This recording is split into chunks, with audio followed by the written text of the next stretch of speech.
नमो अरिहन्ताणम् नमो सिद्धाणं नमो आयर्याणम् नमो वज्रायाणम् नमो लोये सौवसाहुणम्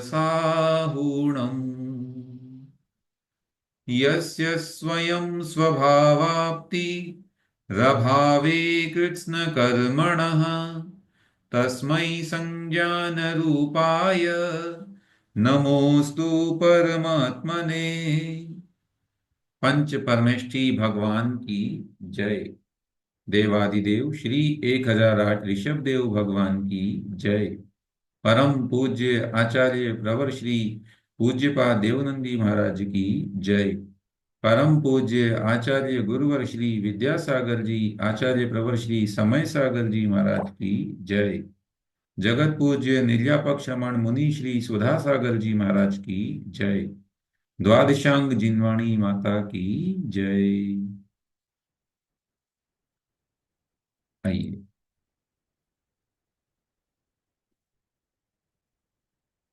एक बार ग्रंथ का हम अध्ययन करते हैं, माने पाठ करते हैं, जिसको हमारे आगम की भाषा में आगम आमनाय कहा जाता है।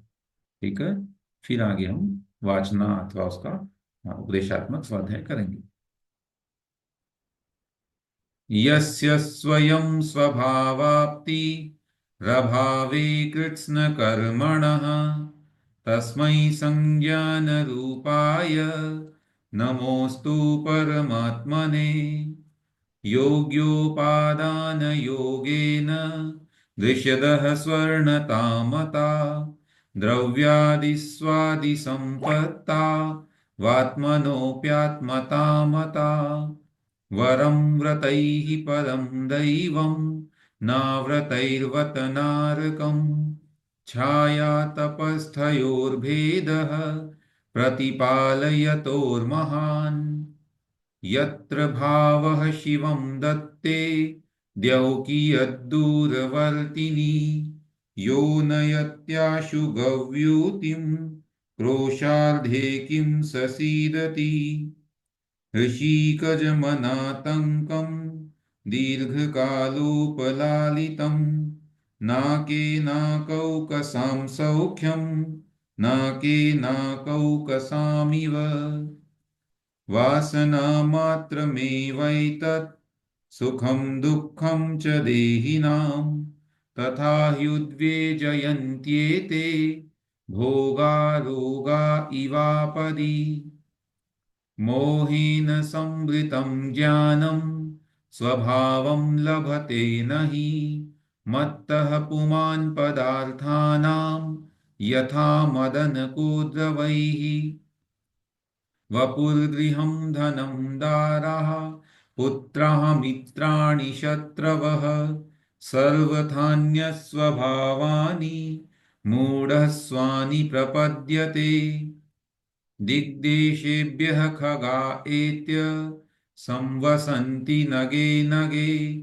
स्वस्वकार्यवशाद्यान्ति देशे दिक्षु प्रगे प्रगे विराधकः कथं हन्त्रे जनाय परिकुप्यति त्र्यङ्गुलं पातयन् पद्भ्यां स्वयं दण्डेन पात्यते रागद्वेषद्वयी दीर्घ नेत्राकर्षणकर्मणा अज्ञानात् सुचिरं जीवः संसाराब्धौ भ्रमत्यसौ विपद्भवपदावर्ते पदिकेवातिवाह्यते यावत्तावद्भवन्त्यन्यः प्रचुरा विपदः पुरः। यहां तक का स्वाध्याय कल हमने किया। कल की कक्षा में दो पद्य हमने पढ़े थे, जहां आचार्य महाराज ने हमें बतलाया कि संसार में राग द्वेष करने से क्या हानि है। तो उत्तर देते हैं, राग और द्वेष रूपी द्वयी माने दो, दीर्घ बड़ी विशाल आकार वाली, नेत्र माने रस्सी या मथाने की रस्सी, है ना। तो जो मथाने की रस्सी है उसके द्वारा आकर्षण कर्मणा, खींचने रूप कार्य से, जैसे उन रस्सी को खींचने से दही मथते समय वो मथानी घूमती है, ऐसे ही राग द्वेष रूपी दो रस्सियों के द्वारा कर्षण के माध्यम से, माने कभी राग कभी द्वेष, इन दोनों का जो हम कर्षण करते हैं, उससे अज्ञान के कारण असौ जीवः, यह जीव संसार अब्धौ सुचिरम भ्रमति, इस संसार रूपी सागर में अनादि काल से, बड़े दीर्घ समय से घूम रहा है, भटक रहा है। फिर भी आचार्य ने, किसी ने प्रश्न किया शिष्य ने कि यदि कोई संसार में ही सुखी रहना चाहे तो क्या आपत्ति? तो उत्तर देते, नहीं देखो, भव पदावर्ते, संसार रूपी इस रहट में या इस घटी यंत्र में एक विपत्ति पदिका इव, उस पदिका के समान, माने रहट के डंडे के समान, अतिवाह्यते, दूर ले जाई जाती है। एक डंडा या एक पात्र उसका जैसे दूर ले जाया जाता है, यावत माने जब तक, तावत तब तक, अन्याहा प्रचुराहा विपदः, दूसरी बहुत सारी विपत्तियां पुरः भवंती, सामने आ जाती हैं। हमने देखा था उस रहट के अंतर्गत एक खाली होते ही बहुत सारे अपने आप डिब्बे भर कर के ऊपर आ जाते हैं। वैसे ही यहाँ पर विपत्तियों का सिलसिला है, वो निरंतर बना ही रहता है। और इस बात को तो हम कहते ही हैं कि एक आफत जाती नहीं कि दूसरी आ ही जाती है। तो ये संसार का स्वरूप है। इसलिए इस संसार में रहते हुए सुखी होने की कल्पना करना व्यर्थ है। चलें, अब हम आज आगे बढ़ते हैं। दूसरा, यहाँ उत्थानी का पढ़ते हैं इसकी। किसी ने प्रश्न किया, फिर शिष्य का कहना है, भगवान, सभी संसारी तो विपत्ति वाले नहीं हैं। हम देखते हैं बहुत से संपत्ति वाले भी देखने में आते हैं। और वास्तव में ऐसा होता है कि धनाढ्य लोग कोई कमी नहीं है। क्या नहीं कर सकते हो ना, जो आज के बड़े बड़े रईस लोगों के नाम हैं, अंबानी, अडानी और तमाम तरह के जो भी इसमें काउंट कर सकते हैं, विदेशी देशी, उन सबको या हम अपने ही जीवन में देख सकते हैं, धन के माध्यम से बहुत सुख सुविधाएं आज उपलब्ध हो रही हैं। और मनुष्य जब धन कमाना शुरू करता है, आता है उसके पास अच्छा पैसा, तो एक बार की तो ख्याल आता है कि धन से क्या संभव नहीं है, बहुत कुछ है ना, धन को बड़ा महत्व दिया जाता है। तो आचार्य उस धन का भी उत्तर दे रहे हैं कि जिस धन से तुम अपने आप को सुखी होने की कल्पना करते हो, उसका यथार्थ स्वरूप कैसा है। आइए, अनम्यूट करने के लिए हैंड रेस किया है अंजना जैन जी, आप अनम्यूट कर लें। जय दुर्जे, जगन्नाथ। हाँ जी, जय जिनेन्द्र। दुरर्जेना सुरक्ष्येण, द्रर्जेन स्रक्षेण हाँ, थोड़ा सा देखें इसमें, स्पीडली नहीं पढ़ना है। दुरर्जेना सुरक्ष्येण, दुरर्जेन स्रक्षेण हाँ, सुरक्षेण नहीं, सुरक्ष्येण, र पे पूरा आकार आना चाहिए। स्रक्षेण नश्वरेण धनादिना, नस्विरेणि धनादिना नश्वरेण धनादिना, नस्विरेण धनादिना हाँ, या नस्व में श, ये जो है तालव्य शकार बोलते हैं इसको, माने शांतिनाथ वाला शहर है ना। नश्वरेण धनादिना, नश्विरेण धनादिना स्वस्थं मन्यो जनः कोऽपि, स्वस्थं मन्यो जना कोऽपि ज्वरवानिव सर्पिषा। जरिवाणि विसर्पिषा। एक साथ मैं पूरा बोलता हूं, आप दोहराइएगा। दुरर्ज्येना सुरक्ष्येण, नश्वरेण धनादिना, स्वस्थं मन्यो जनः कोऽपि, ज्वरवानिव सर्पिषा। दुरर्जेन स्रक्षेण नस्विरेणि धनादिना स्वस्तं मन्युजना कोऽपि जरिवाणि विसर्पिषा। दुरर्ज्येन असुरक्ष्येण, अलग अलग शब्द बनाएंगे। दुरर्जियेन असुरक्षेण नश्वरेण धन आदिना स्वस्थम मन्यः, ये पूरा एक शब्द है। जनः कोपि कः अपि कोपि ज्वरवान इव सर्पिषा। कह रहे हैं दुरर्जियेन, दुह माने दुख पूर्वक, बड़ी कठिनाई से, कठोरता से, अर्जिय माने कमाने योग्य। तो जिस धन को बड़ी परिश्रम करके कमाया जाता है, जो कमाते हैं उन्हें पता ही है कितना श्रम करना होता है, दिन रात एक कर देते हैं, और तमाम तरह की परिस्थितियां होती है। कोई मजदूर है तो कितना परिश्रम शारीरिक करता है, जो मानसिक परिश्रम करते हैं उनको भी मालूम है कि कितनी एनर्जी लगती है मेंटल रूप में, तब जाकर के धन की उत्पत्ति होती, धन घर में आता है। व्यापार हो या सर्विस हो, सब जगह दुख की स्थिति तो बनती ही है ना, बैठे बैठे पैसा नहीं आता। तो दुर्जय ने बड़े दुख से, दुख पूर्वक या दुख से कमाने योग्य है। असुरक्षीण, और कमा लिया तो फिर सुरक्षा करने योग्य नहीं है, उसकी सुरक्षा करना बड़ा कठिन।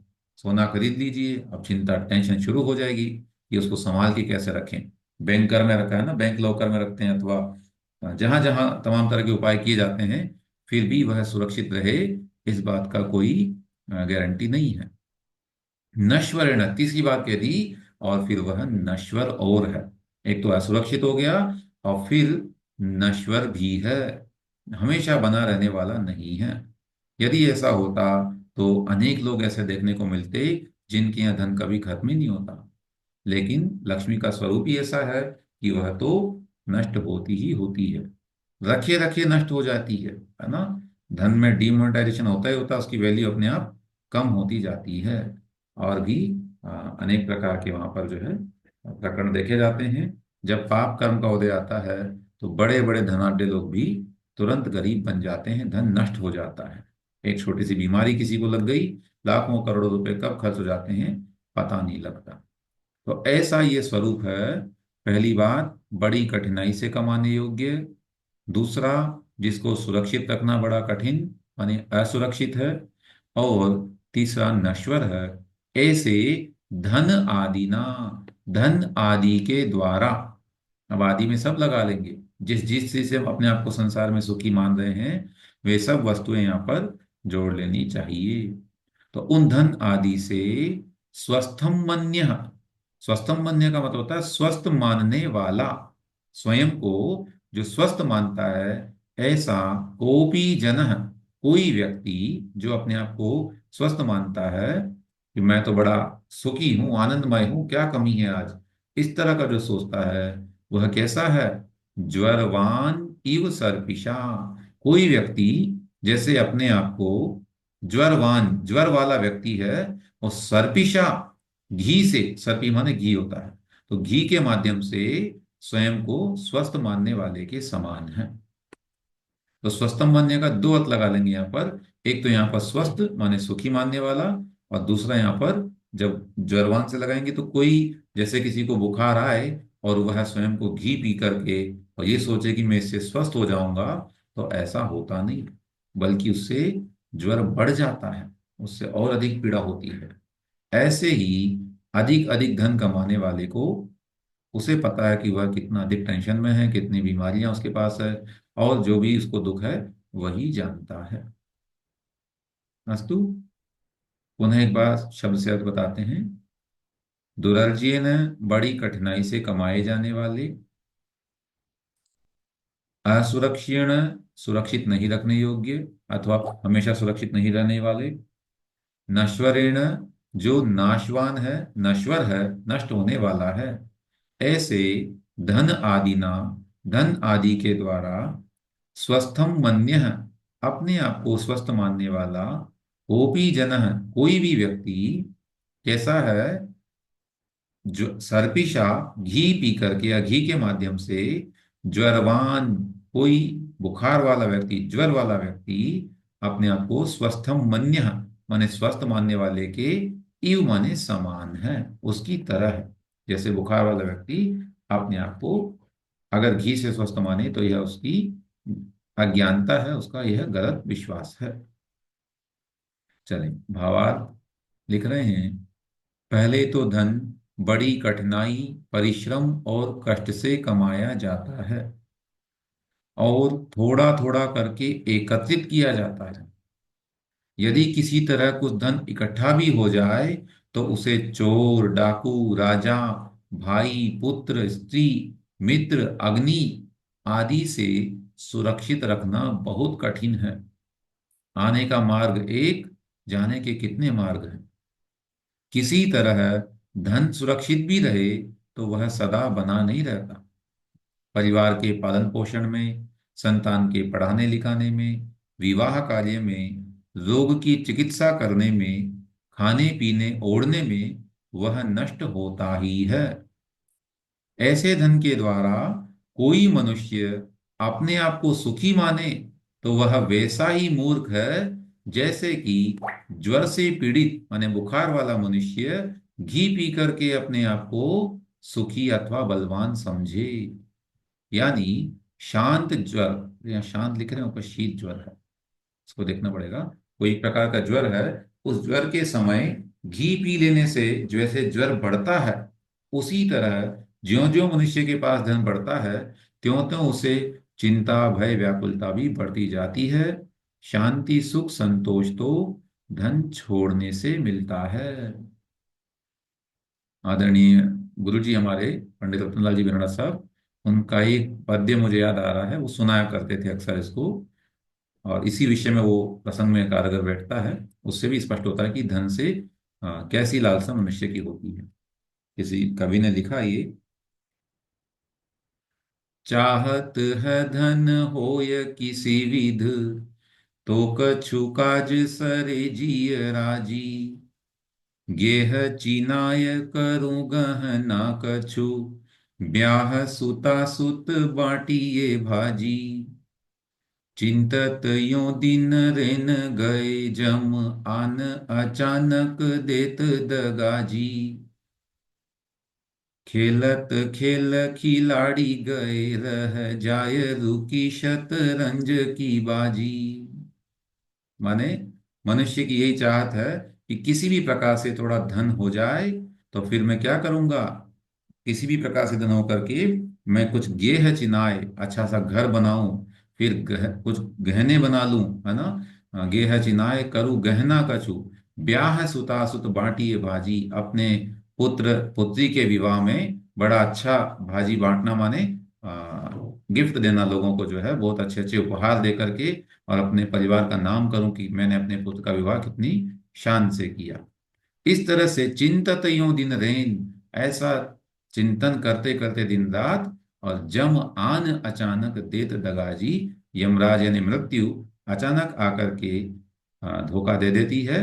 और खेलत खेल खिलाड़ी गए, खेलते खेलते खिलाड़ी चले जाते हैं, रह जाए रुकी शतरंज की बाजी, है ना, शतरंज की बाजी वहीं रुकी रह जाती है। और ये मनुष्य, ये खिलाड़ी, ये जीवात्मा यहाँ से प्रयाण कर जाता है।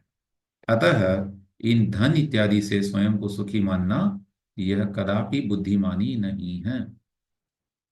अब देखिए, हम परीक्षा की दृष्टि से तो ये ग्रंथ पढ़ ही रहे हैं, आत्म कल्याण की दृष्टि से भी विचार करें तो ये कितना बड़ा रहस्य है। वर्तमान जीवन में जो धन इत्यादि के लिए दौड़ लग रही है, अध्ययन का उद्देश्य केवल और केवल धन कमाना रह गया है। उन विद्यार्थियों को, अपने संतानों को ये समझाया जाए कि देखो, केवल धन के लिए नहीं पढ़ना है, जीवन को आनंदमय बनाने के लिए भी हमें अध्ययन करना चाहिए, क्योंकि धन से ही मात्र सुखी नहीं हुआ जा सकता है। ये बहुत बड़ा रहस्य आचार्य महाराज ने हमें यहाँ बतलाया है। और फाइनली हम तो जैन आगम और जैन धर्म को देखते हैं कि कितने बड़े बड़े धन कमाने वाले, अच्छे अच्छे बड़े ब्रिलियंट और बहुत हायर पोस्ट पर काम करने वाले हमारे जितने भी आचार्य महाराज के संघ में और अन्य अन्य संघों में, कितने ब्रिलियंट मुनिराज आज अपना कल्याण करने के लिए तत्पर हैं, जबकि उनके पास धन की कोई कमी नहीं थी। धन तो उनके आगे पर्याप्त रूप से झुकता रहा, लेकिन उन्होंने इस रहस्य को समझा और आत्मार्थी होकर के वे आज अनेक अनेक लोगों का कल्याण कर रहे हैं। चलें, फिर भी शिष्य पूछता है कि बड़े आश्चर्य की बात है कि जब धनादि संपत्ति का अर्जन एवं रक्षण इतना दुखकारी है, तब ऐसी संपत्ति को लोग छोड़ क्यों नहीं देते? क्या कारण है कि धन के प्रति इतना ममत्व, इतनी लालसा देखी जाती है? आचार्य महाराज उत्तर देते हैं, इस संसारी प्राणी का स्वरूप क्या है? पढ़ते हैं इसे। हाँ, अनम्यूट करने के लिए प्रतिभा जैन जी आप अनम्यूट कर लें। विपत्तिमात्मनो मूढ़ः विपत्तिमात्मनो मूढः परेशामिव नेक्षते। परेषामिव नेच्छते। हाँ, ये सा नहीं है, शा। परेशामिव नेक्षते। परेषामिव नेच्छते। दह्यमान मृगाकीर्ण। दह्यमाने मृगाकीर्ण। दह्यमान मृगाकीर्ण। दह्यमाने मृगाकीर्ण। वनान्तरतरुस्थवत्। वनान्तरतरुष्टवत्। ठीक, पूरा पद्य। विपत्तिमात्मनो मूढ़ः परेशामिव नेक्षते। दह्यमान मृगाकीर्ण वनान्तरतरुस्थवत्। विपत्तिमात्मनो मूढः परेषामिव नेक्षते। दह्यमाने मृगाकीर्ण वनान्तरतरुष्टवत्। हाँ, आप ये शब्दों के बीच में जो स्पेस दे रहे हैं ना, उस रूप में नहीं देना हमको। वहां तो निरंतर ही पढ़ना है। केवल हमारी दृष्टि में वो शब्द हमको समझ में आना चाहिए। उच्चारण पूरे 8 अक्षर का ऐसा होना है। ठीक है, चलिए। ठीक। विपत्तिम आत्मनः मूढ़ः परेशान इव न ईक्षते। दह्यमान मृग आकीर्ण, मृग धन आकीर्ण वन अंतर तरुस्थवत। नीचे वाला शब्द पूरा एक है। यहाँ जो मृगाकीर्ण के बाद में यहाँ डैश नहीं लगाया इन्होंने, मिसप्रिंट हुआ ये थोड़ा। आपके पास पुस्तक है, उसमें आप डैश लगा सकते हैं। यहाँ पर ये पूरा एक शब्द है।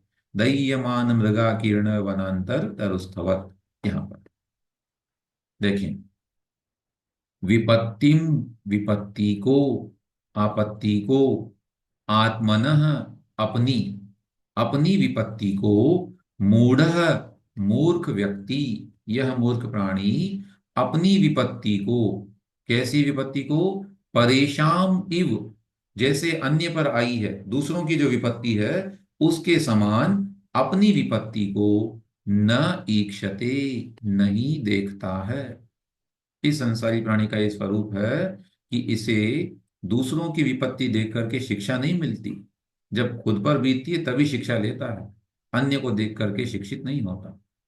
तो मूढ़ है यह मूर्ख प्राणी, परेशान इव, दूसरों की विपत्ति के समान या दूसरों की तरह, आत्मनः विपत्तिम, अपनी विपत्ति को, न ईक्षते, नहीं देखता है। उत्तर दे रहे हैं, उदाहरण दे रहे हैं। दह्यमान, जैसे दहन हो रहा है, जलाया जा रहा है।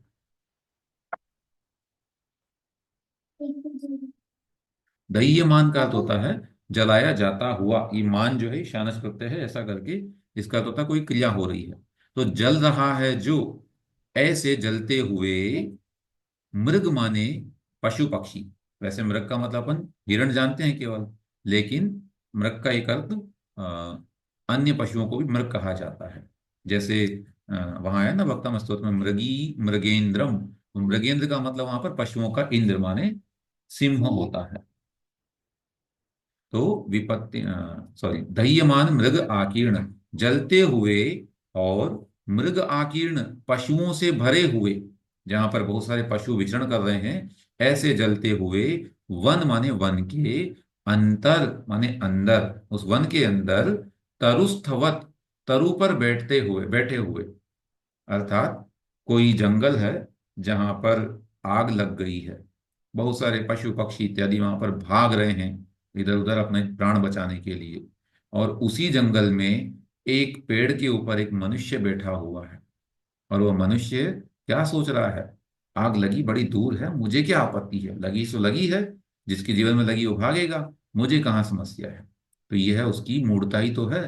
पूरे जंगल में आग लगी और वह वहां पर बैठ करके आराम से सोच रहा है कि देखो, अन्य लोगों को देख रहा है, अपनी विपत्ति की ओर उसका ध्यान नहीं है, केवल दूसरों को देख करके, और वह वहां से करुणा भाव या जो भी भाव उसके मन में आ रहा होगा वह व्यक्त कर रहा है। तो अन्वय से यदि बिठाएंगे तो बैठेगा कि मृगाकीर्ण, मृग आदि जीवों से भरे हुए, तथा दह्यमान माने जलते हुए, या इसको ऐसा भी लगा सकते हैं, दह्यमान मृग माने जलते हुए पशु पक्षी आदि से भरे हुए, वनांतर वन के अंदर, माने जल कौन रहा है, वो अन्य पशु पक्षी इत्यादि। जब आग लग गई तो सबके जीवन में तो कष्ट है ही। तो दह्यमान शब्द पहले भी दिया हुआ है यहाँ पर। तो जलते हुए पशु पक्षी आदि से आकीर्ण माने व्याप्त, भरे हुए जंगल के अंदर, तरुस्थवत पेड़ पर बैठे हुए मनुष्य के समान, मूढ़ मूर्ख प्राणी, परेशान विपत्तिम इव दूसरों की विपत्ति की तरह, आत्मनः माने अपनी विपत्ति को, न ईक्षते नहीं देखता है। ठीक, चलिए, ये अर्थ हम बता रहे हैं। अगर आपको कोई शब्द छूट जाता है सुनने में या कहीं डाउट होता है तो आप उसको तुरंत मार्क कर लिया करिए, और नोट करके बाद में जब प्रश्नोत्तर सेशन होता है तब आप पूछा करिए। ठीक है, क्योंकि बीच में हैंड रेज आप करते हैं तो मुझे लगता है कि पूछना चाह रहे हैं। अस्तु। और आप लोग पूछते हैं तो विषय खुलता भी है। कल जैसे किसी ने नोट किया था, उसमें नेत्र का मतलब जो है ना, नेत्राकर्षण, नेत्र माने मथा नहीं बताया। अभी हमने उस समय रस्सी तो बता दिया, बाद में बड़ा विकल्प हुआ कि कहीं हमसे गलत नहीं बोल दिया गया हो, तो हमने उसकी पड़ताल की, देखा हमने डिक्शनरी इत्यादि में, फिर संतोष हुआ कि चलो गलत नहीं हुआ। नेत्र का मतलब मथाने की रस्सी ही होता है ना। एक श्लोक वहाँ हिंदू पुराण का भी मिला जहाँ पर समुद्र मंथन है, तो उसमें उन्होंने लिखा कि उस पर्वत को तो जो है मथानी बना करके, और नाग को नेत्र बना करके, उस जो वासुकी नाग है उसको नेत्र करके माने रस्सी बना करके, और फिर इत्यादि वो क्रिया इसमें होती है, तो स्पष्ट हुआ कि नेत्र का मतलब रस्सी है। अस्तु, देखें भावार्थ। जैसे सिंह, बाघ, सर्प आदि हिंसक जीव जंतुओं से भरे हुए, तथा चारों ओर से लगी हुई अग्नि द्वारा जलने जलने वाले वन में किसी वृक्ष पर बैठा हुआ, चले इसके हिसाब से तो बिल्कुल ये क्लियर हो गया कि दह्यमान माने ये वन का ही विशेषण है, और पशु पक्षियों से भरा हुआ या भयंकर जो हिंसक जीव जंतु है उनसे भरे हुए जंगल में किसी वृक्ष पर बैठा हुआ कोई मनुष्य उस आग से बचने के लिए इधर उधर भागते हुए जानवरों को तो देख रहा हो, परंतु अपनी ओर आती हुई अग्नि से और हिंसक पशुओं से आने वाली अपनी विपत्ति की ओर न देखे, तो ऐसे मूर्ख मनुष्य की तरह ही संसारी मोही जीव है, जो कि रोग, शोक, भय, पुत्र मित्र आदि के मरण, मित्र आदि के मरण, शत्रु, चोर, डाकू आदि के संयोग आदि से होने वाले दुखों से दूसरे जीवों को तो दुखी देखता है ना, निरंतर दृष्टिपात करता है कि देखो बेचारा कितना दुखी है, इसके जीवन में कितना दुख है, परंतु वैसे ही दुख मेरे ऊपर भी आने वाले हैं या आ सकते हैं, उस ओर नहीं देखता, अपने आप को सुखी समझता रहता है। ये मनुष्य की बड़ी भारी भूल है। निरंतर उसका दृष्टिकोण केवल पर दृष्टि की ओर होता है, उसकी दृष्टि पर की ओर लगी हुई है। उसने स्वयं को तो देखा ही नहीं, आईने में भी देखता है तो पर दृष्टि है, जो देखने वाला है उसको तो वह देखता ही नहीं है। यह इस मनुष्य की बहुत बड़ी अ, भूल है, या अज्ञान है, अथवा यह बहुत बड़ी दुर्बलता है।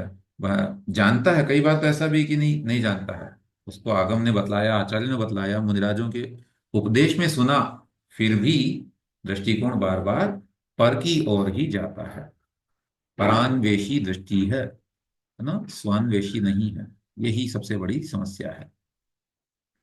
चलिए, इतना ये हुआ, एक पद्य और हो जाएगा, वो हम करते हैं, फिर आगे हम आपको प्रश्नोत्तर लिखवाते हैं।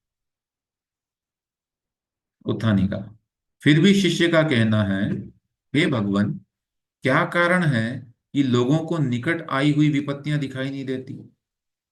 है ना। जब यहाँ पर प्रश्न आया कि पहले तो पूछा कि उसको जो है ये धन इत्यादि में जो है दुख क्यों नहीं मालूम पड़ता, तो कहा कि बस उसकी दृष्टि परान्वेषी है, अन्य को देखने वाली है।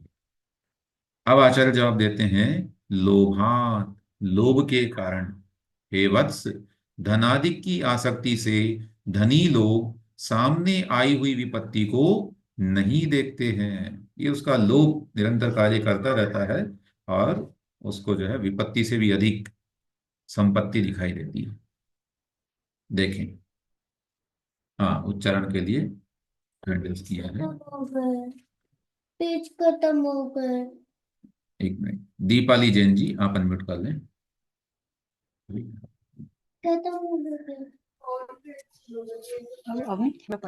आयुर्वृद्धि क्षयोत्कर्ष आयुर्वृद्धि च योत्कर्ष हेतुं कालस्य निर्गमम् हेतुं कालस्य निर्गमम् वाञ्छतां धनिनामीष्टम् वाञ्छतां धनिनामिष्टं जीवितात् सुतरां धनम्।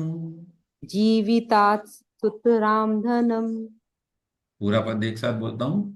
आयुर्वृद्धि क्षयोत्कर्ष हेतुं कालस्य निर्गमम् वाञ्छतां धनिनामीष्टम् जीवितात् सुतरां धनम्। आयुर्वृद्धि च योत्कर्ष हेतुं कालस्य निर्गमम् वाञ्छतां धनिनामिष्टं जीवितात् सुतरां धनम्। आयु वृद्धि क्षय उत्कर्ष हेतु, ये पूरा एक शब्द है। आयु वृद्धि क्षय उत्कर्ष हेतु, सरलता के लिए आयु वृद्धि क्षय उत्कर्ष हेतु कालस्य निर्गमम वांछताम धनिनाम इष्टम जीवितात सुतराम धनम। कह रहे हैं आयु वृद्धि क्षय उत्कर्ष, यहाँ पर अन्वय से लगाएंगे तो इसमें ऐसा बनेगा आयु क्षय और वृद्धि उत्कर्ष। माने आयु का क्षय होना, आयु निरंतर क्षीण हो रही है हमारी, जितने लिखी है उसमें से कम होती जा रही है।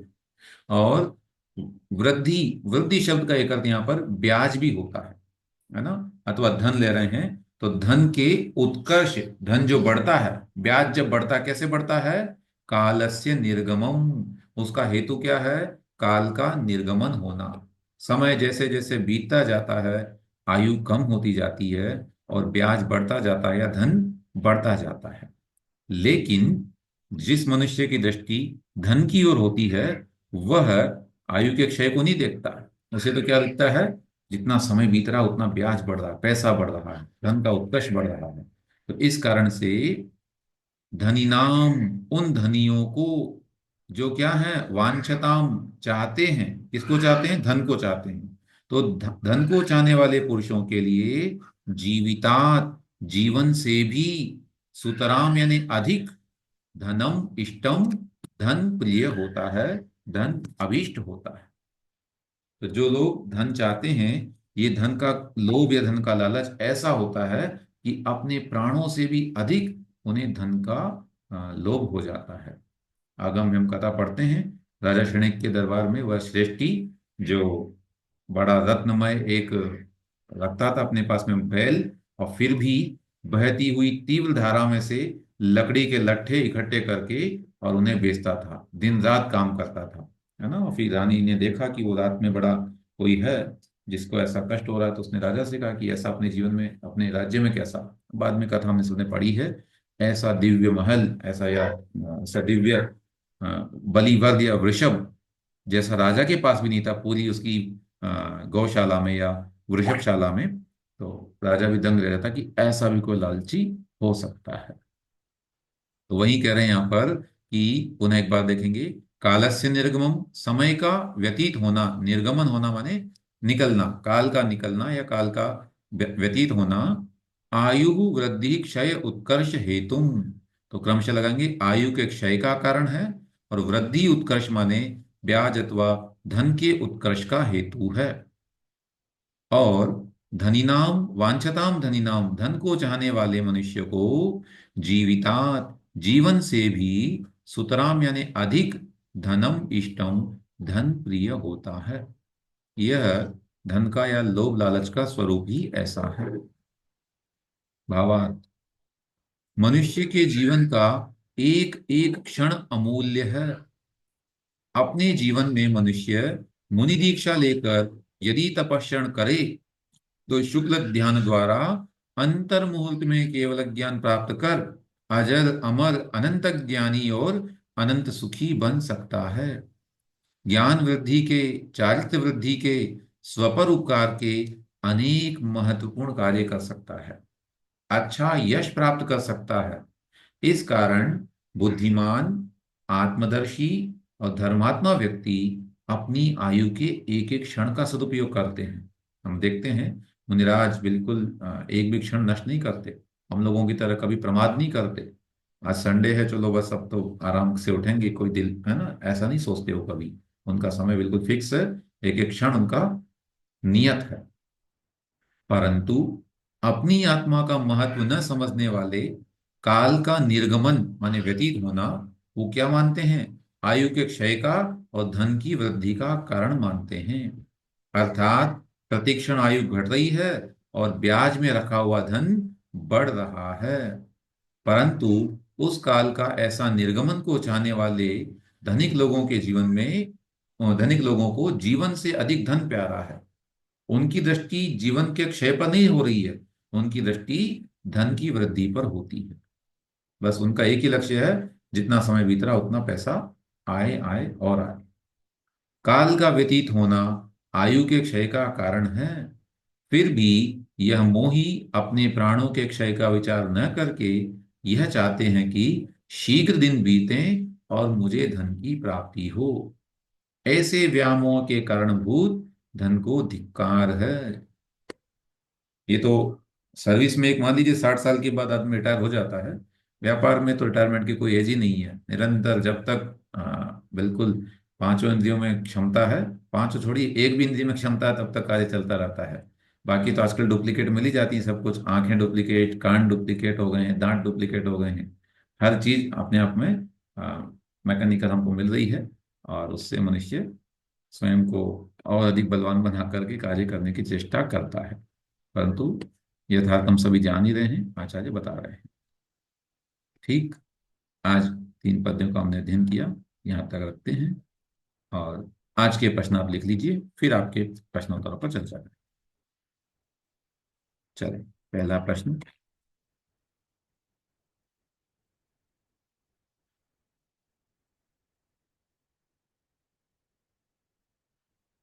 धन का स्वरूप कैसा है?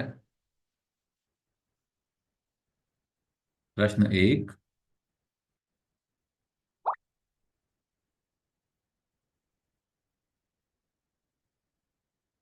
धन का स्वरूप कैसा है?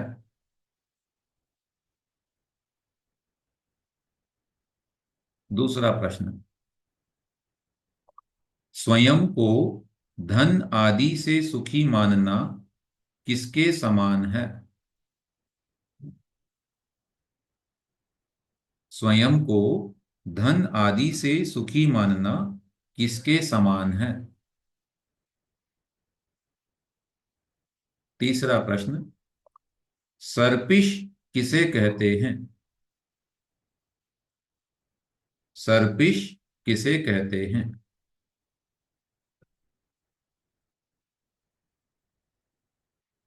चौथा प्रश्न,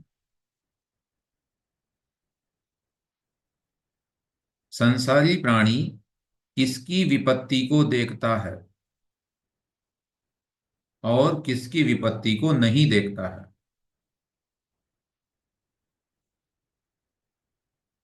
संसारी प्राणी किसकी विपत्ति को देखता है और किसकी विपत्ति को नहीं देखता है?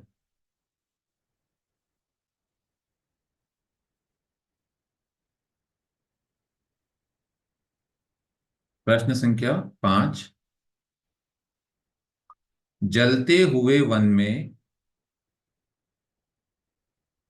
पेड़ पर बैठा मनुष्य, हाँ, जलते हुए वन में पेड़ पर बैठे मनुष्य का उदाहरण किस संदर्भ में दिया गया है?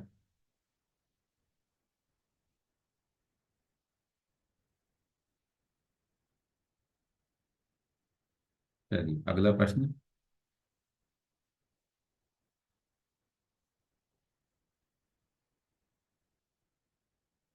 आयु के क्षय और धन की वृद्धि का कारण किसे कहा गया है?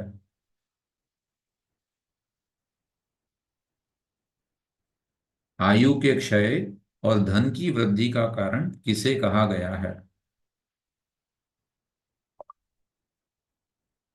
लोभी व्यक्ति को जीवन से भी बढ़कर क्या प्रिय होता है? लोभी व्यक्ति को जीवन से भी बढ़कर क्या प्रिय होता है?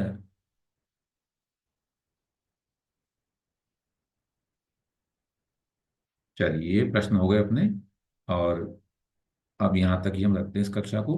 और अब आप आपके शंका समाधान के लिए सेशन रखते हैं।